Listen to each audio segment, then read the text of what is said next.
జయ శ్రీమన్నారాయణ. నేను మీ icon astrologer Gattupalli Suresh Babu. మనకి 2026 సంవత్సరంలో అతిపెద్ద రెండో సూర్యగ్రహణం మనకి ఎప్పుడుందంటే కనుక ఆగస్ట్ 12వ తారీఖు 2026 సంవత్సరం. ఇది వచ్చేసి మనకి కర్కాటక రాశి ఆశ్లేష నక్షత్రం 3వ పాదం.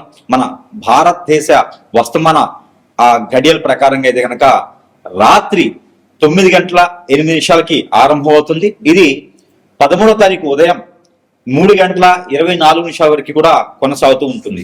ఈ యొక్క అతిపెద్ద సౌరమానమైనటువంటి సూర్యగ్రహణం ఇది. ఈ సూర్యగ్రహణము మనకి కర్కాటక రాశిలో రావడం అనేది జరుగుతోంది. ఇది భారతదేశంలో కనపడకపోవచ్చు, కానీ ఆ గ్రహణాన్ని యొక్క సంబంధించినటువంటి ఛాయ అయితే మాత్రం ప్రతి ఒక్కరు కూడా కులము మతము అనేది లేకుండా, ప్రాంతీయ అభిప్రాయం లేకుండా, ఇక్కడ మనిషి అయితే చాలు వారందరూ కూడా భూమి మీద జీవించేవారైతే వారందరికీ కూడా ఈ గ్రహణానికి సంబంధించినటువంటి విధంగా పరిహారాలు అయితే ఖచ్చితంగా తీసుకోవాల్సిందే. శూలం అయితే మాత్రము అందరి మీద ఉంటుంది. దాంట్లో ముఖ్యంగా ప్రెగ్నెన్సీగా ఉన్నటువంటి స్త్రీలు, గర్భం దాల్చినటువంటి స్త్రీలు ఎవరైనా ఉంటే గనక వారు జాగ్రత్తగా ఉండాలి. ప్రికాషన్స్ అయితే మాత్రం ఖచ్చితంగా తీసుకోవాలి. దీనికి సంబంధించి సాయంత్రం సమయం 7:30 ఏదైనా భుజించేసి రాత్రి అంతా కూడా తినకపోవటం మంచిది. వాటర్ కానీ, కాఫీ కానీ, జ్యూసెస్ కానీ, ఫ్రూట్స్ కానీ, వెజిటబుల్స్ కానీ ఇవన్నీ కూడా మీరు తినవచ్చు.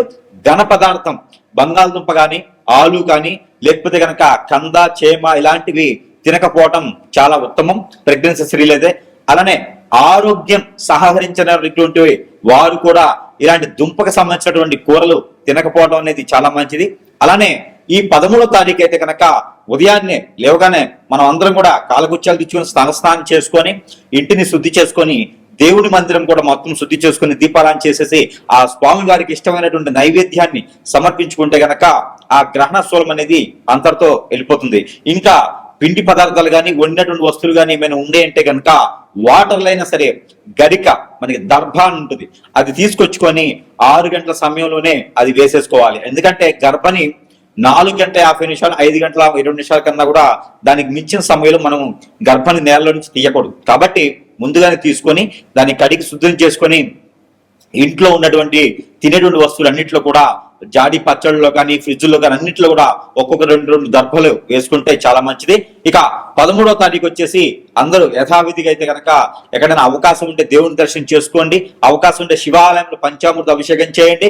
ఎక్కడైనా మీకు ఇంటి పరిసర ప్రాంతాల్లో ఉన్నటువంటి ఆలయానికి సందర్శించేసి అక్కడ నారికలను సమర్పించుకుంటే ఈ గ్రహణానికి సంబంధించినటువంటి విధి విధానాలు అన్ని కూడా సమపడలో ఉంటాయి. ఇక ఈ 12 రాశుల వారు ఎవరైతే ఉన్నారో నామ నక్షత్ర పరంగా, అలానే నక్షత్ర ప్రకారంగా ఎవరైతే ఉన్నారో వారందరికీ కూడా ఏ రాశి వారికి ఈ గ్రహణ శూలం ఎన్ని మాసాలు ఉంటుందంటే కనుక ఇది మనకి ఆగస్టు 12వ తారీఖు ఆరంభమవుతుంది. కాబట్టి ఇది ఆగస్టు 12 నుంచి డిసెంబర్ 11వ తారీఖు వరకు కూడా ఇది కొనసాగుతూ ఉంటుంది. ఎవరైనా సరే దీనికి సంబంధించినటువంటి దానాలు, ధర్మాలు, యజ్ఞాలు, యాగాలు, హోమాలు, దపాలు, జపాలు ఇంకా ఏమేమి ఉన్నాయో అవన్నీ కూడా తక్కువ ఖర్చుతో, అతి తక్కువ ఖర్చుతో మీరు ఈ గ్రహణానికి సంబంధించినటువంటి దానాలు చేయడం ద్వారా మీ మీద ఆ గ్రహణ శూలం పడకుండా ఉంటుంది. కాబట్టి ఇక మనం చూసుకున్నట్టయితే కనుక మొదటిగా రాశుల ప్రకారం తీసుకొని వారి ప్రకారం ఏమి ఇవ్వాలనేది ఒక్కసారి మనం పరిశీలన చేద్దాం. 12 రాశుల్లో ఒకటి వృషభ రాశి. వృషభ రాశి వారికి గ్రహణానికి సంబంధించినటువంటిది. అలానే గోచారం నుంచి చూసినట్టయితే కనుక శని భగవానుడు వక్రం అనగా మీ అందరికీ తెలిసిన విషయం చెప్పుకున్నాను ఆల్రెడీ ముందుగానే. వక్రం అనగా రాశి మారట్లేదు, అదే రాశిలో ఉంటూ వెనకంజులకు వస్తున్నాడు. దీన్నే వక్రం అంటారు. ఇది 4 మాసాలు ఉంటుంది, జూలై 27 నుంచి డిసెంబర్ 11 వరకు. ఇక ఆగస్టు 12వ తారీఖు మారేటువంటి గ్రహణం ఈ సూర్యగ్రహణం. ఈ రెండింటికి ఛాయకి సంబంధించి వృషభ రాశి వారికి ఎలా ఉండబోతుంది అంటే కనుక ఈ వృషభ రాశి వారికి కనుక నరఘోష కొంచెం ఎక్కువగానే కనబడుతోంది. అనుకున్న పనులు ముందుకు వెళ్ళవు. ఎందుకంటే వీరు ఏదైనా ఫ్యాక్టరీస్ కానీ, ఇండస్ట్రీలు కానీ, ఆఫీసులు కానీ ఏదైనా ఓపెన్ చేయాలనే ఒక ఆశ, కోరిక, సహనంతో ఉన్నారు. అన్ని కూడా నరదిష్టి వలన మీరు చేసే పని ఎదుటి వారికి చెప్పడం ద్వారా మీరు అనుకున్న పనులు కాకుండా ఉండేందుకు ఎక్కువ అవకాశాలు కనబడుతున్నాయి. సుమి కొంచెం జాగ్రత్తగా ఉండండి. అలానే మన అనుకున్న వాళ్ళు అందరూ కూడా మన దగ్గరికి వచ్చి, మీ దగ్గరికి వచ్చి అన్ని కూడా చేయొద్దు, ఇవ్వండి, సహాయం చేయండి అని అనుకున్నటువంటి వ్యక్తులే మీ మీద దుమ్మెత్తి పోస్తారు, మీ మీద రాళ్ళు వేస్తారు, మీ మీద టమాటాలు వేస్తారు, మీ మీద ఎగ్స్ వేస్తారు, మీ మీద మాటలు కూడా ధారడి గుట్టిచ్చేసి మిమ్మల్ని కించపరిచి నీచంగా వచ్చేసి రోడ్డు మీద పడేస్తా ఉంటారు. కాబట్టి ఎవరిది ఎంతవరకు ఉంచాలో అంతవరకు ఉంచండి. మీరు దాన ధర్మం చేసే ముఖ్యమంత్రి వ్యక్తులే. ఇక్కడ గ్రహణం కూడా మీకు 2వ స్థానంలో 3వ స్థానంలో గ్రహణం వస్తుంది కాబట్టి కొంచెం జాగ్రత్తగా ఉండాలి సుమి, లేకపోతే మాత్రం కొంచెం ఇబ్బంది పడేటువంటి యోచన కనిపిస్తుంది. అదే గ్రహణం అనంతరం కూడా మీకు కొన్ని గండాలు కనిపిస్తా ఉన్నాయి. ఎందుకు? మానవుల వల్ల, మనుషుల వల్ల, మీకు చేసే క్రియల వల్ల అప్పులు ఇబ్బంది పెట్టేలాగా, మీరు అందరి దగ్గర నుంచి వనరు తీసుకున్నారు, అందరి దగ్గర నుంచి ఇబ్బంది పడేలాగా, మీరు అప్పు చేసినప్పుడు తీర్చలేకుండా, మీరు ఇచ్చిన రాకుండా ఉండేందుకు ఎక్కువగా ఇబ్బంది పడే యోచన. కాబట్టి ఎవరికైనా సహాయం చేయాలంటే ఎంతవరకు ఇచ్చాలో అంతవరకు చేయండి, అతి సహాయం ఇంకా చేయకండి, అపాత్ర దానం అయితే చేయకండి, దానివల్ల ఇబ్బంది పడతా ఉంటారు. కాబట్టి వృషభ రాశి వారు ఏదైనా సాధించాలన్నా, పెట్టుకోవాలన్నా కూడా, అంటే ఏదైనా కంపెనీలు కానీ ఇండస్ట్రీ కానీ సాధించి 10 మందికి ఉపాధి అవకాశాలు కల్పించాలన్నా కూడా, ముఖ్యంగా రాజకీయ నాయకుల్లో ఉన్న వారికి, సెలబ్రిటీలుగా ఉండే వారికి, అలానే రియల్ ఎస్టేట్ రంగాల వారికి ఇది కొంచెం ఇబ్బంది కనిపిస్తుంది. కాబట్టి మీకు ఓపిక ఉంటే కనుక, సహనం ఉంటే కనుక, మీ డబ్బులు ఉంటే కనుక, సొంతగా సంపాదించి ఉంటే కనుక, మీరు అందరూ కూడా కన్యా పశుపుత్ర హోమం కానీ, గురు పశుపుత్ర హోమం కానీ, గాయత్రి హోమం కానీ, లక్ష్మీ గణపతి హోమం కానీ చేసుకునే ప్రయత్నం చేయండి. మీకు August, September, October, November, December మాసాల్లో కూడా, ఈ 4 మాసాలు ఏ మాసాలు చేసుకుని మీకు అద్భుతంగా ఉండేటువంటి అవకాశం ఉంది. కానీ సొంత డబ్బులతో మాత్రమే చేసుకునే ప్రయత్నం చేయండి, అప్పులు తీసుకొచ్చి చేయకండి. అలానే మీరు అనుకున్నటువంటి దానికి శత్రువులు ఎక్కడో ఉంటారు, మన పక్కనే ఉంటారు అనుకుంటే వృషభ రాశి వారికి మన పక్కనే, మన సేవకులుగా, ఫ్రెండ్స్ గా, కొలీగ్స్ గా, మన బంధుమిత్రులను కనిపిస్తున్నారు. కాబట్టి మీరు కొంచెం జాగ్రత్తగా ఉంటూ ఈ గ్రహణాలకు సంబంధించిన దానాలు, ధర్మాలు, యజ్ఞ యాగాలు, హోమాలు అయితే మాత్రం ఈ ఆగస్టు మాసం చేసుకుంటే మీకు పుణ్యఫలం ఉంటుంది. ఇక ఆగస్టు అయితే అనుకున్న పని ముందుకెళ్ళడానికి కొంచెం విఘ్నాలు ఉన్నాయి. ఇక సెప్టెంబర్ మాసంలో మనం చూసుకుంటే విదేశాన్ని ప్రయత్నం చేస్తే కనుక ఇది ఓన్ గా చాలా ఇండిపెండెంట్ గా చేసుకుంటూ ఉండాలి. మీరు కన్సల్టెన్స్ ద్వారా కానీ, బ్రోకర్ ద్వారా కానీ, ఏజెంట్ ద్వారా కానీ వెళ్తే కనుక ఖచ్చితంగా ఇబ్బంది పడేటువంటి యోచన కనిపిస్తుంది. ఇక సెప్టెంబర్ మాసంలో చూసినట్టు కనుక ఆగస్టు, సెప్టెంబర్ అయిపోయింది కాబట్టి ఇది అక్టోబర్ మాసం. ఈ అక్టోబర్ మాసంలో కనుక పెళ్లి చేసుకునే యోగ్యత ఉంది కాబట్టి పెళ్లి సంబంధాలు కుదుర్చుకునే ప్రయత్నం చేయండి. ఇక డిసెంబర్, నవంబర్ మాసం లేదు కనుక నవంబర్, డిసెంబర్ మాసాల్లో పెళ్లి చేసుకునే విధంగాను, పేరెంటాల్లో పాల్గొనే విధంగాను, శుభకార్యాలు పాల్గొనే విధంగాను, ఏదైనా కంపెనీలో కావచ్చు, జాబ్ కావచ్చు, ఏదైనా నిరుద్యోగ ఉద్యోగం కావచ్చు, ఏదైనా ప్రయాణం చేసేప్పుడు మీకు గండాలు ఉన్నాయి కాబట్టి అవి కూడా తీరిపోయేలాగా పరిహారాలు చేసుకోండి ఖచ్చితంగాను. ప్రతి ఒక్కరు కూడా ఈ 4 మాసాలు చేసేటువంటి క్రియ ప్రక్రియ వల్లనే రానున్నటువంటి తరం, రానున్నటువంటి మాసం, రానున్నటువంటి సంవత్సరంలో ప్రతి ఒక్కరు కూడా దిగ్విజయంగా ఉండేలాగా, అనుకున్న కార్యక్రమం ముందుకెళ్లేలాగా, అనుకున్న గోల్స్ కి రీచ్ అయ్యేలాగా ఉండాలి అంటే కనుక ఈ 4 మాసాలు చాలా నెమ్మదిగా, నిదానంగా, పవిత్రంగా ఉంటూ ఈ దానాలు, ధర్మాలు చేసుకుంటూ ఉంటే కనుక ఖచ్చితంగా వృషభ రాశి వారికి మంచి కాలం వస్తుంది అని చెప్పొచ్చు. అలానే ఈ రాశి వారి కనుక ఈ గ్రహణానికి సంబంధించినటువంటి విధి విధానాలకు ఇబ్బంది లేకుండా ఉండేందుకు ఈ యొక్క పరిహారం చేసుకున్నట్టయితే ఆ గ్రహాల యొక్క సౌలభ్యం కావచ్చు, గ్రహాల యొక్క స్థితిగతులు కావచ్చు, అన్ని కూడా మీ వైపు కొంతమేరైనా సరే శుభ దృష్టిలో ఉండేలాగా ఉంటాయి. కాబట్టి ఈ యొక్క పరిహారం మీకోసం. ఇక గోధుమ పిండి కానీ, గోధుమలు కానీ, గోధుమ రవ్వతో కానీ మీకు బెల్లం వేసి, పాలు పోసి చేసినటువంటి తీపి పదార్థం ఏదైతే ఉందో అది ఉదయించే సూర్యునికి నైవేద్యం పెట్టి, ఉదయించే సూర్యుడికి నీళ్లు ఆర్చనివ్వండి.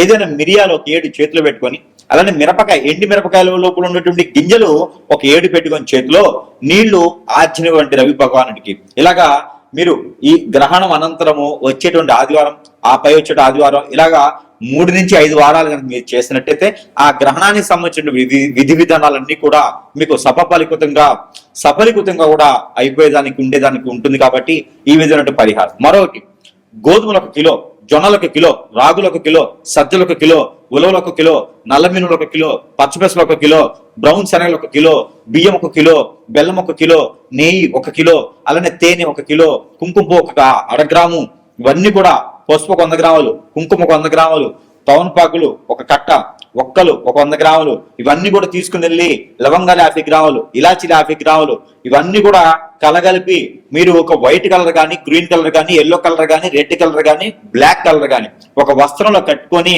ఇవన్నీ కూడా ఎక్కడైనా సమీపంలో ఉన్న బ్రాహ్మణోత్తములు కానీ, అయ్యవాళ్ళు కానీ, అర్చకుల వాళ్ళు కానీ ఉంటే అక్కడ వారికి దానం ఇవ్వండి. దానం ఇచ్చిన రోజున ఎవరికైతే ఇస్తారో వారి కాళ్ళకి నమస్కారం చేయకండి.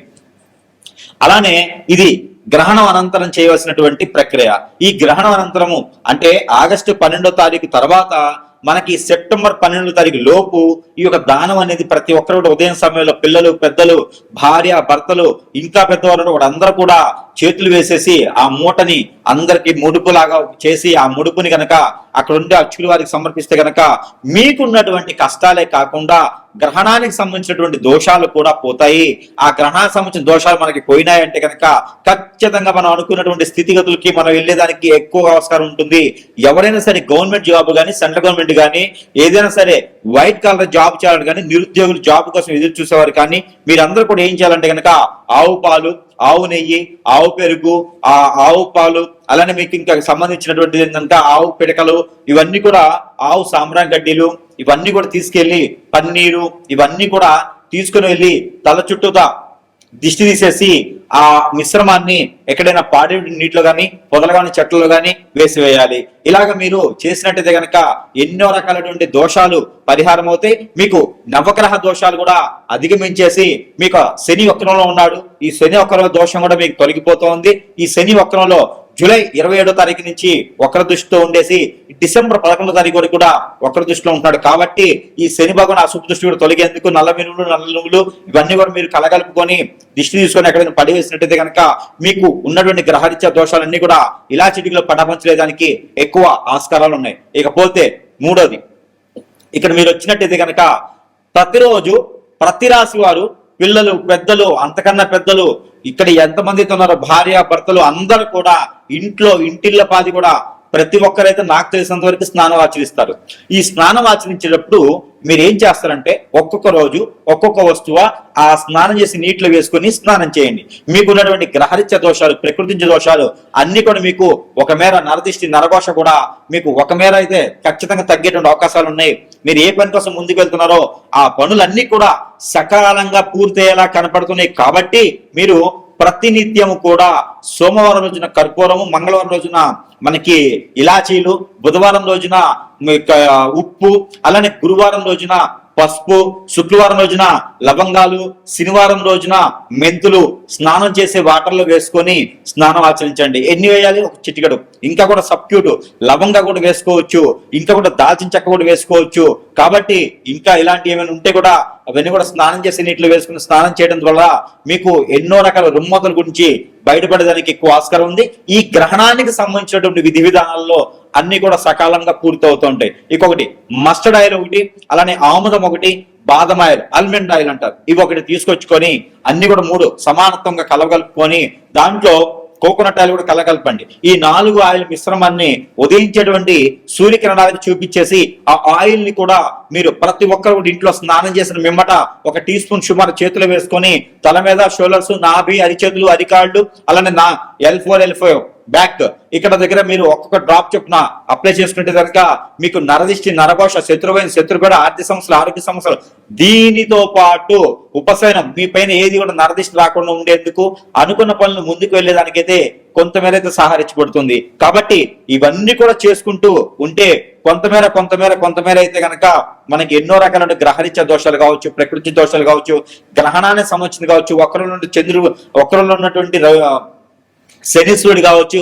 ఇవన్నీ కూడా మీకు సకాలంగా అయ్యేటువంటి దానికైతే ఆస్కారం ఎక్కువగా ఉంటుంది. ఇవన్నీ కూడా మీరు పాటించుకొని మీరు సుసంపన్నంగా, సుస్వాదనంగా, బహువిధంగా కూడా ఉండాలిగా మనస్ఫూర్తిగా అయితే కోరుకుంటా ఉన్నాను. జై శ్రీమన్నారాయణ. కానీ ఇప్పటి వరకు రాసుల ప్రకారంగా ఇవన్నీ కూడా మనం చూస్తూ ఉన్నాం. కానీ ఇక్కడ ఎన్నో రకాలైనటువంటి సమస్యలు, ఒకరు విదేశాన్ని వెళ్ళాలని, లేకపోతే ఇంకొకరు చదువుకోవాలని, పోటీ పరీక్షలు పాస్ అవ్వాలని, ఇలా చూసుకుంటూ పోతే కనుక మనం అనుకున్న పనులు ముందుకెళ్లకుండా అష్టదిబ్బందన అయ్యేసి, జాతకం చూస్తేనేమో చాలా బాగుంటుంది, కానీ జాతకం లేకుండా మనకు చాలా జరుగుతూ ఉన్నాయి. ఇవన్నీ కూడా మనకు తెలిసినవే. ఇక దైవత్వమైనటువంటి కొన్ని వస్తువులు అయితే కనుక మన దగ్గర లభ్యపడుతున్నాయి. కాబట్టి అందరికి తెలిసిన విషయమే. మంత్రోచ్చారణ చేసి, అగ్నిహోత్రం చేసి, తంత్రాన్ని నింపి మనకున్న సమస్యని కొట్టుమిట్లాడేటువంటి సమస్యలు కూడా ఇలా చిటికలో ఒడ్డును వేసినటువంటి వస్తువులు, దైవజ్ఞమైనటువంటి వస్తువులన్నీ కూడా మన దగ్గర సమపాళాలు ఉన్నాయి. కాబట్టి మీ అవసరాన్ని బట్టి, మీ అవకాశాన్ని బట్టి సద్వినియోగం చేసుకునే దానికి ఇది ఉంటుంది. సరసమైనటువంటి ధరల్లోనే మీ చెంతకే చేర్చిన సదవకాశం కూడా మన దగ్గర లభ్యపడుతుంది. కాబట్టి మీ సమస్య ఏముంది, ప్రతి ఒక్కరు కూడా కలవాలి అంటే సమయం ఉండొచ్చు, ఉండకపోవచ్చు, మీరు ఎక్కడెక్కడో ఉండొచ్చు, నేను సమయం ఇవ్వకపోయి ఉండొచ్చు, కానీ వస్తు రూపాన్ని కూడా మనకు సంబంధించి మీ దగ్గర పెట్టుకుంటే కనుక ఖచ్చితంగా కూడా దాని నుంచి కూడా మీకు పని అయ్యేలాగా ఉంటుంది. కాబట్టి మనము అగ్నిహోత్రంలో మంత్రము, అగ్నిహోత్రులను తంత్రం కూడా చేసి మీ చెంతకి చేరుస్తాం కాబట్టి ఎవరికైనా కావాలి అంటే కూడా మీరు స్క్రీన్ మీద కనిపించేటువంటి నంబర్ కి సంప్రదించినట్టయితే కనుక మీకు కావాల్సిన వస్తువు మంత్రోచ్చారణ చేసి కనీసం మీరు ఆర్డర్ పెట్టిన రోజు నుంచి 15 నుంచి 20 రోజుల సమయం అయితే ఖచ్చితంగా మీ చెంతకి చేర్చేందుకు పడుతుంది. ప్రతి ఒక్కరు కూడా దీన్ని గ్రహించుకోవాల్సింది. ఇకపోతే మనకి పరిహారాల విషయంకి వస్తే కనుక ఈ రాశి వారు ఖచ్చితంగా ఈ పరిహారం చేసుకున్నట్టయితే కనుక ఇక కొంతమేర అయితే కనుక ఉపశమనం లభ్యపడుతూ ఉంటుంది.